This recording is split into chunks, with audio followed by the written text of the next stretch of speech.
While others celebrate the wins, Yes. We celebrate the mud. each episode has a special guest. Tony-nominated actress, Broadway's Lily Cooper. Tashir Zameda. David A. Gregory. Getting messy with muddy topics. We are going to be talking about grief journey. With hilarious moments Now get over here. And deep conversations. I'm ashamed to even admit this, but this is what happened. This is Into the Mud. Hey, everybody, and welcome back to Into the Mud podcast. While others celebrate the wins, We celebrate the mud, my sweet, sweet, muddy hangover friend. Drew's so hungover today, and it's, we've all been there though, you know? yeah, I blame my roommate. I'm fully blaming Tim. him.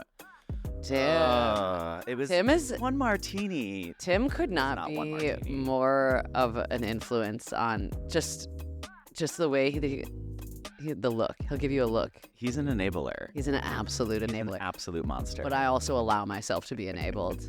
I mean, yeah, I'm easily setting it up. I'm like, Yeah. fuck it, let's go for it. Why That's not? fine. One? How about four? So we're gonna take it. We have a fun little chat that we're gonna have. We do have a fun chat. today. I am really excited about this chat. I know Yeah. you are as well. Same. We're talking today about psychedelics. Psychedelics. We're gonna talk about drugs. Well, psychedelics, yes. Psychedelics, gonna which be fun. this is fun because it's interesting. I think both you and I have been doing a lot more drugs lately, and I just hate how negative the word drugs sounds, and how like I think a lot about how like alcohol is such a, what is it, like a common accepted form of like going out and partying, even though it can leave a person in shambles, and is Shambles. truly like, Shambles. when I was going through cancer stuff, they were like, yeah, like alcohol's kind of like the number one. It's like It's so horrible bad for for you. It's so bad for you, but it's so promoted in our society. And then It's when you socially look at- acceptable. Yeah. so socially acceptable. But then when you talk about, and I think particularly with like psychedelics, like mushrooms or something like that, Yeah. they're a Schedule I substance still, and they're getting legalized over here and there, but like no known medical use and high potential for abuse, which is actually the opposite in terms of mushrooms. I mean, I understand that with like cocaine and other drugs, but like they all get lumped into one category. Yes, and they could not be more different than one another. Just Like literally, Cocaine. yeah. It's like there's a massive difference between cocaine and heroin and mushrooms and weed. yeah. LSD, acid, like there's so Yeah. many different variations, and now the gays are all into ketamine, and which is a horse tranquilizer. Did you know Sure this? is. It Horse sure is. tranquilizers, yeah. Special K, baby. Special K. So yeah, there is way too much of a negative connotation for all drugs being lumped into one. Right. Yes, we are not sitting here promoting being like, go try heroin. Just go do it. Absolutely Try not. everything once. Absolutely not. And I think also with any conversation on drugs, it's important to be like, yeah, do them safely. Do them like Give your keys to your parents. your and keys. If you're gonna do drugs, I'd rather you do them in the rather home, Do them in the home. where the floor literally could become lava. Unless they're mushrooms, and then you have to be in nature. You must be in Must be nature. in nature. Okay, well, let's talk about your first experiences with, because we're gonna focus mostly on mushrooms today. Yeah, I think that's the primary Yeah. conversation is The primary, psychedelics shrooms. within, magic mushrooms. magic mushrooms, which are all natural. They are all natural. Yes, they are. Grown from God's green earth And poop. and poop cow and poop. literal shit. Yeah, literally shit. Okay, what was your first experience with mushrooms? How old were you? Okay, so my first experience with mushrooms was January 1st, 2021. So coming out of the pandemic. Okay. So I grew up very straight edge. I was I don't do drugs. I was the poster child for DARE. I didn't drink. I didn't do drugs. I didn't Well, do because also you grew up in a home where there was a lot of drug use. Yes, I grew up in a home with a lot of addicts, and I was around a lot of addicts as a kid. Yeah. So I was very very self-righteous anti-drug for very long. Yeah. Didn't start drinking till college. And then I was resistant to try mushrooms because I was scared. Yeah. Even though I knew that they were natural, but I I was never much of a pothead either. What I, were like, you scared of with mushrooms? I just didn't know what to expect. And Yeah. like I think I never had an opportunity, and I was afraid of losing control. I was afraid of I think there was also a misconception that mushrooms are the same as acid or LSD. Okay. So I was afraid of having a quote unquote bad trip Yeah. and, never coming back. And Right. Right. that my brain was it's like that drug commercial, like my brain was gonna turn to fried eggs in a pan. And, Yeah. Man. that I was gonna be stuck in this bad trip forever, and it would be awful, and I'd be hallucinating and fucking freak out and, Right. and ruin the trip for my friends who were also doing it as well. Yeah. So that was a paranoia. But yeah, it was with a group of my friends. It was coming out of the pandemic, kind of. Yeah. We rented a house and for New Year's Eve, and we were like, okay, January 1st, we are gonna do mushrooms. Were there people in the group who had done them before? Yes. Okay. So I had a few friends that were there that had done them previously. Okay. So I felt safe knowing that I was with them. Yeah. They're also a group of people who I love and adore and felt really safe with. Totally. So, and we were in like a big comfy home that had like a fire and Yeah. or like a fireplace, and Yeah. the house was not on fire. That would not be fun. House was The house was burning, and we were like, let's do shrooms. let's try it. So yeah, so we did it, and it was a day trip. We took them Yeah. at like noon, I think. Breakfast, no breakfast. No breakfast. Great. We had a very, very light breakfast. Yeah. And then waited a little bit and then took them. Yeah. So that was my first experience, and the trip probably lasted about like 5 or 6 hours. It was a long one. Do you know how much you took? For that one I took 3 grams, 3 milligrams. No, 3. 3 grams. I can't do. That's like a yeah. that's a A decent macro, amount for a your macro is 3.5, which is a full eighth. an eighth. Yeah. So a macro, yeah. So it was pretty much like a macro That's a for my big- first trip. That's a big dose Yeah. for your first trip. I was like ready to go all in. I was like, I want to do do it. like I want to do Yeah. a full journey instead of like tiptoeing around it. I wanted to Yeah. feel what it was gonna feel Right. like, and I felt it Yeah. certainly. Yeah. Mhm. That's how much I did a couple weeks ago. Just I like to do them alone. I like to do them alone. Scared to do them alone. I love doing them alone. I know. I have some friends that do as well. Yeah, it's not, well, it's a different experience. It's a Okay. very, like, for me, I'll do it. And it always happens like this, where I'll like pick a date, when I like don't have shows, or I have, and I like to have a little bit of an easy day the next day as well, like, or at least a morning, because I find that the next day I need like a little bit of a, Yeah. just like a reintegration period. Okay. But they always the opportunity always just presents itself when it's supposed to happen. Yeah. Like I had a date like blocked off on my calendar like last month, Mhm. and I remember waking up that day and being like, I'm not in the right headspace for this today, Yeah. and I'm not gonna do it, and Uh-huh. like I don't feel like it. Yeah. This isn't gonna feel It's not gonna be feel a good good. experience. And then a couple weeks ago, I was supposed to do this like dinner with some friends, and we had to cancel it. And I was like, "Oh, your whole evening just opened up. So like, let's go." So I always have them on hand for that. Mhm. And Do you take the actual mushroom or do you take caplets?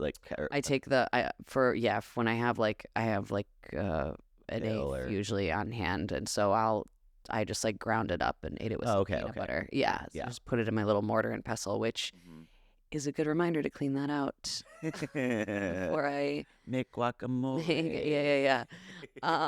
And I love it. I'll like, because it's phasey, you like, it kind of comes in waves, and there's Uh-huh. different phases to it. So like, I just had this playlist on, and then was just like laying in my bed, and I like to just have I like to like just like be on the floor and like stretching and have a notebook, and like just kind of go in with like an intention of like, what's something Yeah. something you've been like thinking about lately, what's something you want to like get to the bottom of, and then or like explore, not get to the bottom of. But it was amazing. It Yeah. was just this like, because I do them probably like every 3 months, every like 3 months or so I'll do it, and I Okay, find that like okay. that's a good amount of time where like I live a little, I come Yeah. back. To me, it's like a soul check-in, It's Yeah, like it's like a reset. it's a total reset, and Yeah. it was so.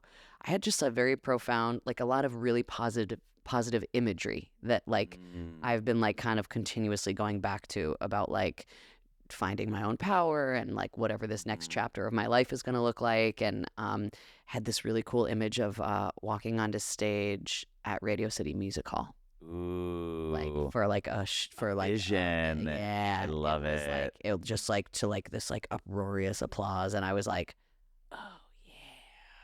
So I find that like Little did you know you got a job as a janitor at Radio City and you're pushing a broom and that vision. Just mopping the stage. he's prepping it for someone more important. Oh, that's mean. I'm kidding. No, that's fine. Mop the I love stage. it. Yeah, just mop the stage. Mop the stage. So yeah, it was super helpful, and then I had like, just some good moments of like, all right, you're ready to put down the stuff. Yeah. You've done the work. Like, Mhm. like the podcast that all the like childhood trauma stuff. It was this moment of like, you may put that down now, and you may walk away from that. Yeah. And that was really cool, and just really like, yeah, it just kind of tethers me to like my like intuition or like higher knowing. Yeah. And it's like a good reminder. And I had just like a lot of like, just a lot of cool visualizations, and just sat and like, I remember there was one point that was really cool where I was like, that feeling of fear, like when it like hits your stomach and you're like, you feel like fear rising up. I remember like a feeling of fear came up, and then I just started laughing at it. And I was like, what are you afraid of? Like what? What have you not? What can you not figure out? Yeah, what can you not deal with? Yeah. Not figure out. And so that was a really cool moment of like laughing at the fear rather than letting it like come up. Because they say like with mushrooms or like, sometimes if you're feeling like you're moving towards a bad trip or like whatever, it's just to always go in the direction of the thing. So if a fear comes up, rather than like recoiling, move towards it, ask it questions, and sort of embrace it and sit with it. Yeah. I think the thing that drives me nuts about the conversations around psychedelics that have been happening for the past like 5 or 6 decades is that it is so negative, but it really is such a tool for mental health, a tool for catharsis, a tool for healing.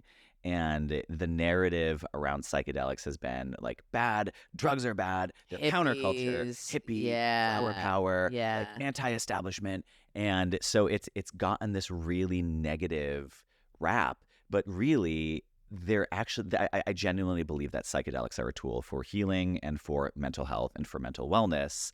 Fully. And, yeah. Do you know what that's in direct contrast to is Big Pharma's forever journey to make sure that people continue to pay for their drugs. Exactly. Yes, exactly. Yeah. And then so we have people who are addicted to oxy. Right. And that's just being pushed out to the public, and people are dying from it and overdosing. Right. That's just being pushed out for everyone to have. But like, oh no, dear God, we cannot have psychedelics. Yeah. Or the way that alcohol is pushed on I think commercials, advertisements. Like, think about how many alcohol commercials you see. We don't even notice them at this point. It's everywhere. It's just everywhere. Literally everywhere. And yet the idea of even, because I've noticed even talking to some of my friends or like family members, like that they just get very quiet around like a sort of like, oh, like you're one of the, and it's like, drugs. What? Like what? Yeah. Put down put down your 4th vodka soda for a second. Yeah. And let's have a conversation. Let's chat about this. Yeah. Exactly. It's so wild. I'm grateful that the tide is finally turning, and there are people in my life who like on a daily now are microdosing. Yeah. Just because it helps with like severe anxiety, it helps with depression, it helps with OCD, it helps with PTSD. Helps so there a lot of things. A lot Creativity of things. and creativity. I take and them before I run. mental acuity, like So I'm happy that the tide is turning, but it's like barely turned. Like it's still like it's technically barely illegal. It's still like even mushrooms themselves are. I think they're legalized in Oregon. And Maybe Washington. Washington, I want to say. I think so. So I'm happy that the conversation is shifting, but you're right. Like there's still this stigma around it that people don't want to talk about it, or they want to keep it at being like, oh, you're doing the evil drugs, you're doing the bad drugs. Well, because again, I think that drugs we're all so conditioned to see the word drugs and equate it with bad, right? Like in the but not in the sense of pills, not in the sense of pharmaceutical drugs, right? Which is also so interesting. But yeah, it's so fascinating, like the kind of the history of like psychedelic research and all that, and how it just really, because I mean, PTSD, depression, alcoholism treatment, like these have all been proven to like greatly help in those realms. But they're still doing tons of studies, but a lot of these studies show that like, you only need like 1 or 2 doses. Yeah. And which is not going to make anyone any money. Yeah. So it's like, true. Particularly in our country of capitalism, like it's not a financially feasible long-term solution for these agencies and companies that want to push, just people getting hooked on stuff all the time. There was just a big, I think the FDA had this, I wish I looked this up, MAPS, the Multidisciplinary Association for Psychedelic. I could be Okay, yeah, something like that. Yeah. Sure. They just had like they were doing like these longitudinal studies on mushrooms, and it was just like the FDA just like put the kibosh on it last year after like many, So it's like, it's just sort of a continuous uphill battle. Uphill battle for sure.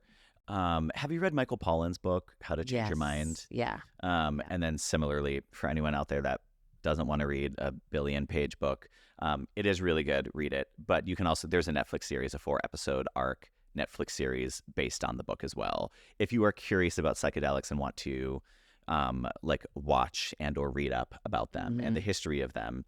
But I love that book. And I love Michael Pollan, and I love that he is such an advocate for psychedelics now. Totally. And I think that even that book itself has been something that's like helping shift the tide, because there was a lot of progress being made with psychedelics, in particular for dealing with alcoholism and PTSD and depression in like the 50s, the 40s and the 50s, the 50s in particular. And then completely got the axe because essentially of flower power and hippies. And then Nixon was like, drugs are bad. And then Timothy Leary, everyone was trying to paint Timothy Leary as a villain, who was a Harvard psychologist, who is a researcher of psychedelics, and then kind of became part of the counterculture movement. And so I'm happy that it's happening, but it does make me a little bit sad thinking like, oh, imagine like if that research had just continued on from the 60s till present day, like where would we be right now? And everyone would be healed. I just want like every world leader to sit down and do mushrooms, because I think literally have a joke about that. They are so healing and they are so cathartic, and I think it really It takes you outside of your body and your own experience, and forces you you should be required to trip on mushrooms if you want to run for office. If you want to run a nation, figure out your place in the universe first. Could not agree more. Because not agree more. I love how it shrinks you and expands you. It makes you see how small you are, and then also makes you see how big you are and how connected everything is. And it really is such a it's crazy. Yeah. Crazy. Like, everyone should try. But so many people don't, because there's so many studies out there that are like, you're going to jump out of a window. And it's like, well, there's a difference between a chemically altered drug that is made in a laboratory like LSD or acid. And I'm not even saying LSD is bad necessarily, because that is also being used in some of these psychedelic treatments. I've never tried it, never done it. And to set the record straight, the only drugs I've done are weed and mushrooms. That's it. So like I haven't done any of the other big ones. Oh God, I don't know. I'll do acid with you. I'm nervous. Okay. That one I'm scared of. Okay. But we'll see. TBD. We'll put a pin in I'll dose you. Yeah.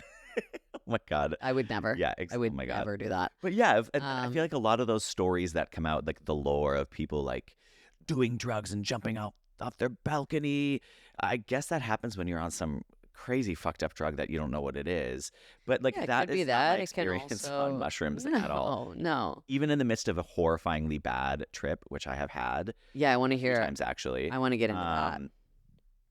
I never like that. That's not.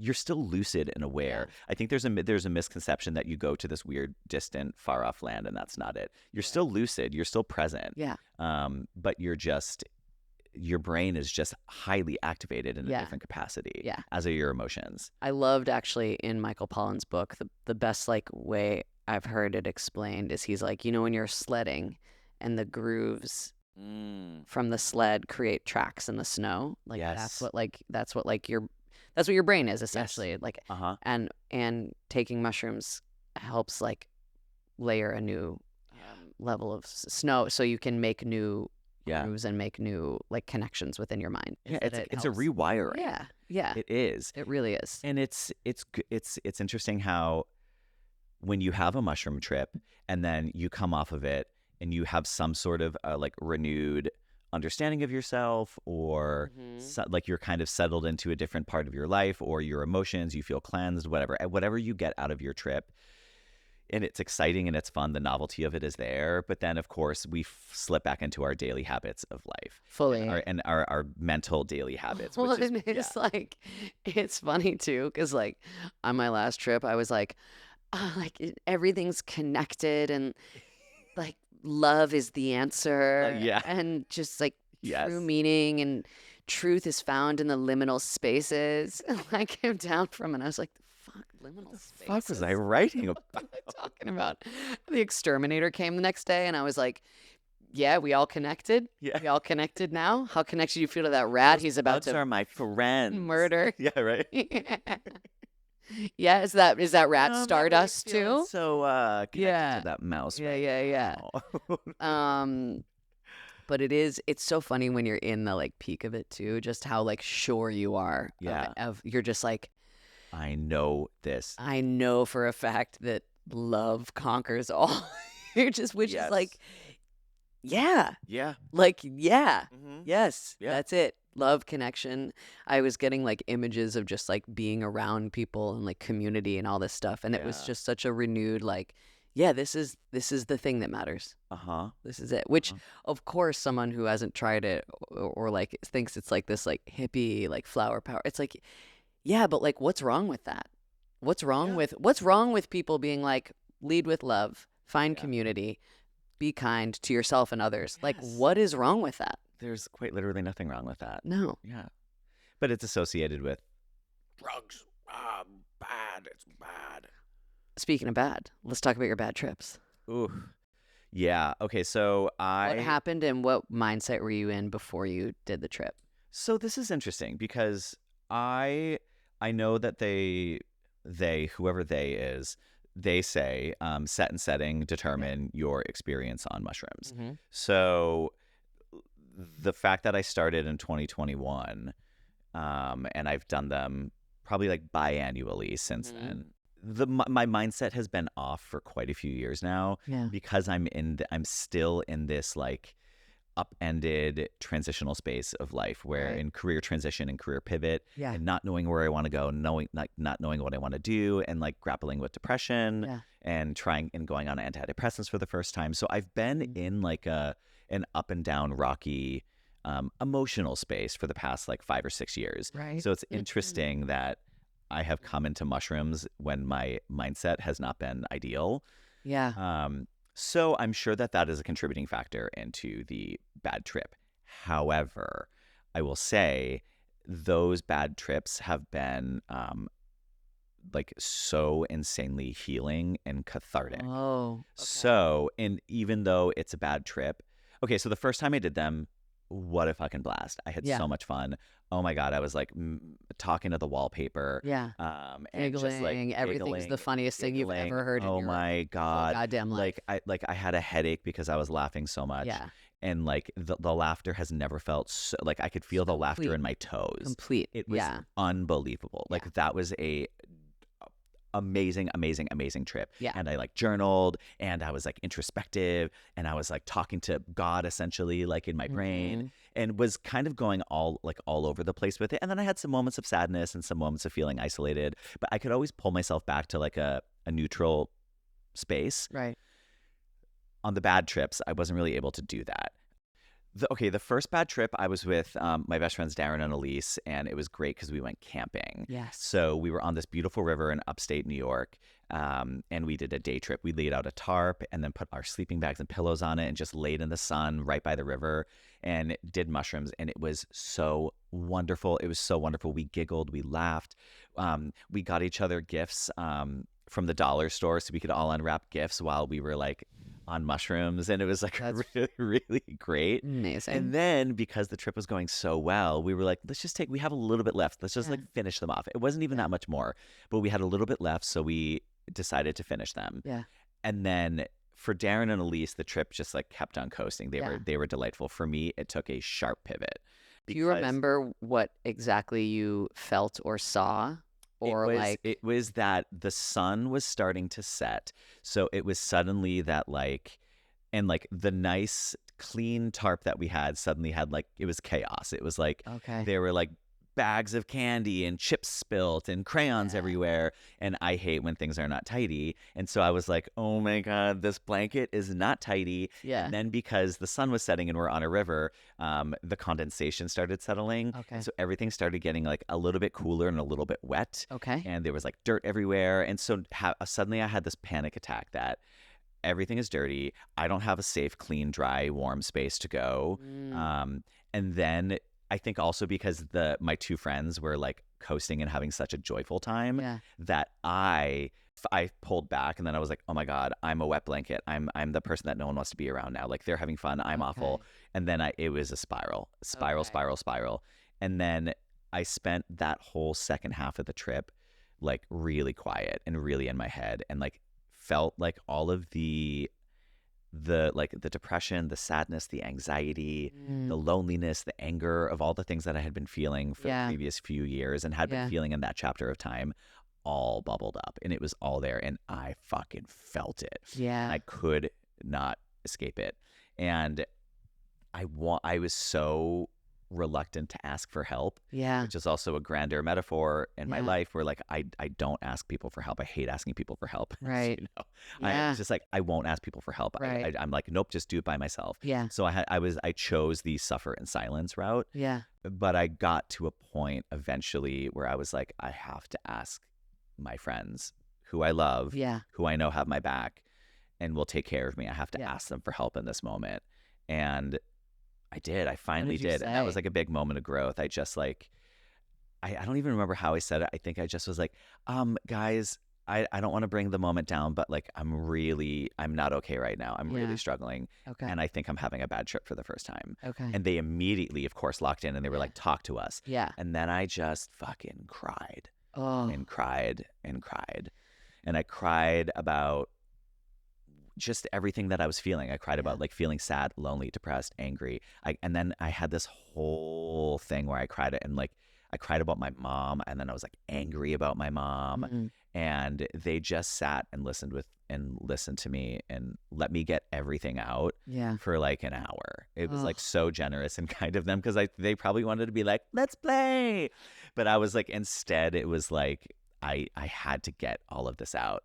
What's so interesting to me too is like to like look at that as a bad trip because it brought up like It to was me what it amazing trip, was ultimately. yeah, Yeah. to me like what I'm hearing was it was really uncomfortable and scary, but it Mhm. also like you felt so safe around your friends in that first half that Mhm. like it almost cleared the path to like a door that you had been up until that point unwilling to open. Yeah. And finally you like got to this door. Mhm. The second half of the trip was like, open the door up, like, here we go. And all that stuff that you have not been willing to let out came out Yeah. in a safe place around people who love you and could support Yeah. you.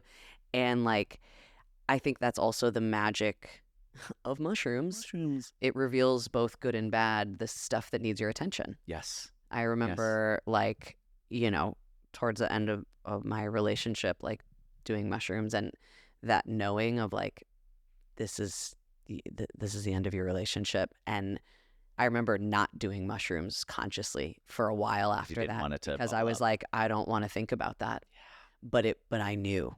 It Mhm. reveals the stuff that that's so like that's sitting there that's like, hey, I'm gonna be here. Yeah. whether you want to look at me or not. And I think that is also, I think more than anything, that's the thing that scares people about mushrooms is like, or maybe who knows what scares people about them. But I just like that to me. How did you feel after? Well, that's the thing is I felt so much lighter and so much happier. And then we just like laid by the fire and we're in our sleeping bags and listening to sad music. And it was so delightful by the river. It was beautiful. And then, like, the next day I remember I felt, oh my God, so much lighter. Yeah. And I just was like so happy to be with people that I love. Yeah. And like on this camping trip. And I just felt like so much lighter. Yeah. And I had a similar experience. I did it again on January 1st up in Cape Cod with another group of my friends again. Similarly, had a terrible trip. And this one was like even worse. It was really, really bad. Same kind of stuff. Same kind of stuff. Yeah. Up and me being like, why am I broken? Why can't I enjoy this moment? I was trying to like, and trying to be like, the sunset's amazing. I should be loving it. Yeah. With my friends, I should be happy. And then like hating myself because I couldn't like let go. I was gripping and gripping. And I had this really profound moment. I was like sitting on a rock in the ocean down at the beach. I was like, why can't I get out of this sadness? Why can't I talk myself out of this bad trip? And then it would like kind of like a voice came to me essentially. It was basically my therapist. Like I was like, what would my therapist say to me right now? Like in this moment? And it was like, I need to surrender and I need to just accept what is right now. Yeah. So once I had this moment of accepting that, I was like, okay, you know what? It's okay that you're sad. Mm-hmm. It's okay that you're depressed, babe.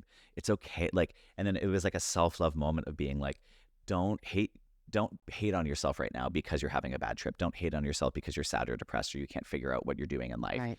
Love yourself for that and just simply be okay with it. Yeah. And then suddenly it was like the sky lit up. And then I was able to, in that moment, feel like immense joy and happiness and immense deep sadness at the same time. It was like everything coexists. Everything all exists at the same time. And I can choose to move through life with joy and sadness at the same time and just surrender and let it be. And it was like, oh my God, it was euphoric. That like that understanding of the duality of, not even duality, just everything. No, but present at the same time. The ability to hold two opposing truths at the same time. And like revelatory. That's exactly. That's amazing. I love that. And that's like in terms of like, like bad trips or, or like the scary stuff that comes up. That's why they say like, don't fight your way through it. Don't like walk away from it. Like look at it, walk towards it. Yeah. Ask it what it's trying to tell you or sit with it or accept it, because outside of mushrooms or anything, all of that, like the tension happens and that like negative stuff happens when you stop accepting reality. When you stop being like, but I shouldn't feel like this, or I don't want to feel like this. It's like, yeah, but you do. Yeah. So accept that you feel like this, acknowledge it, and then go from there. Like when I'm having bad or like lately over the last like several months when I've really turned a corner with like my mental health, it's like when I'm having a bad day, I'm no longer like push through this, don't acknowledge it, beat yourself up because of whatever you did to put yourself in this state. No, how about you just like look at you go, oh, this is a bad day. Sometimes these happen. Yeah. What are the things that you can do to take care of yourself and go from there? Like, I think that's what I love the most about mushrooms is it kind of teaches you in those moments, like it teaches you the steps out of, like it can be so euphoric on one hand and then it can also be so terrifying. Yeah. But it's like at the end of the day, like it's okay. It's all working out in your favor. Yeah. As long as you don't try and push away from it. Just it's okay. Yeah. Yeah. It made me feel safe. It made me feel, and for like a month or 2 or 3, even after that, like the beginning, like 2024 was like one of my best years. Yeah. I contribute it to that terrible turned amazing mushroom trip that I had on January 1st, because it just really shifted my mindset. And it also, that was the trip that I think for the first time I finally said to myself, like, I'm able to move away from like musical theater. Like I've been grappling with this, like, I don't know, am I leaving the biz? Am I not? And during that trip I had like a moment that was like, there's so much more for you to enjoy in life and to Yeah. explore and experience in life. And you loved this thing and it served you well, but it is no longer serving you. And you need to get out because it's causing you so much suffering. And that was the first moment that I felt like at peace with moving on and not tortured by moving on, which was mind-blowingly profound for me. Wow. Yeah. I love that. I love that. Do we have to wrap? We have to wrap. Fuck. Do you have wanna more? talk We have a few more. We have a few more minutes. I mean, I want to talk, like, I think we should share funny experiences. We've just talked a 100%. lot of heavy stuff about mushrooms. Like, what are your, like, tell me, like, a hysterical funny story that happened to you when you were on mushrooms. It was the very first time I did them. The first time I did mushrooms, I didn't think they were working, and I was really bummed and upset. Yeah. And then I went to pee, and I was looking at my underwear, and the vaginal discharge in my underwear was doing this, and I was like, "Oh my God, they're working!" The vaginal discharge was Honey, dancing, honey. She's healthy.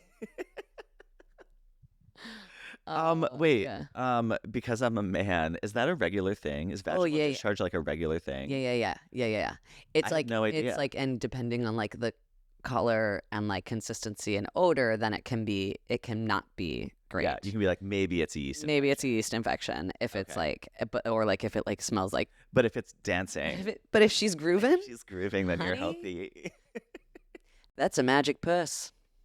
That's amazing. I love that. Yeah, That she was dancing. she was dancing, and that's from that point on. That's how I know when they're Yeah. starting to kick in. Is I'll look at just a pattern on a wall, or I'll look at the floor, or I'll look at something and just go, "Are we grooving?" Oh my God, I love it. That's so fun. Yeah, when you start to see, like, I bet this room would be insane on insane. mushrooms. This room would, This wallpaper would be like yeah, no, this, snakes on a plane. yeah. No, this would be a disco funky room to Yeah. trip in, That but would be, and these couches would be so comfy. oh yeah, just a lot of sensation. Oh my God. Yeah, Yeah. yeah.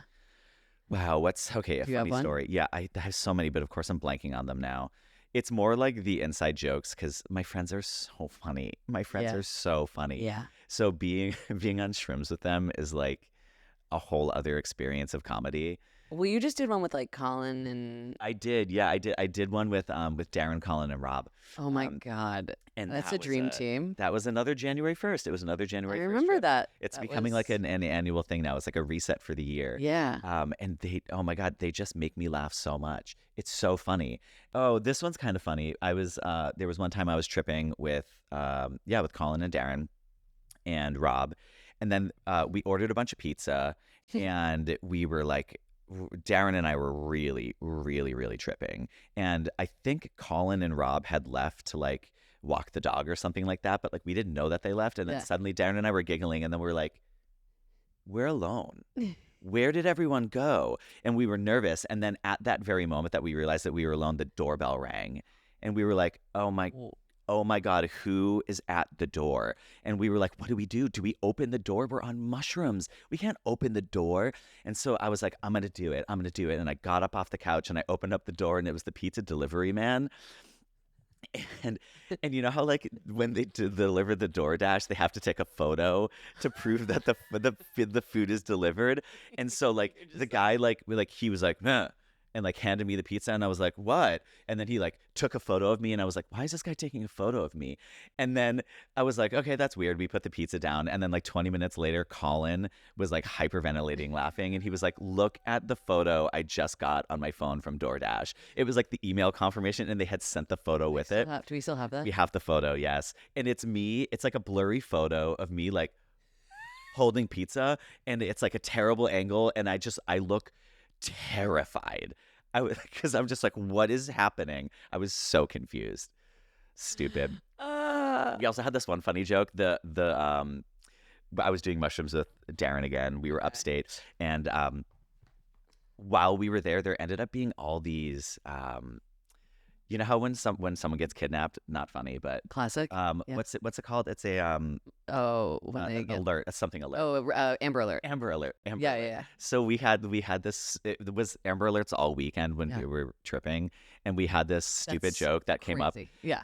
The stupid joke that came up while we were on mushrooms was that, what if kidnappers were only allowed to kidnap girls named Amber, and that's why it's called an Amber Alert.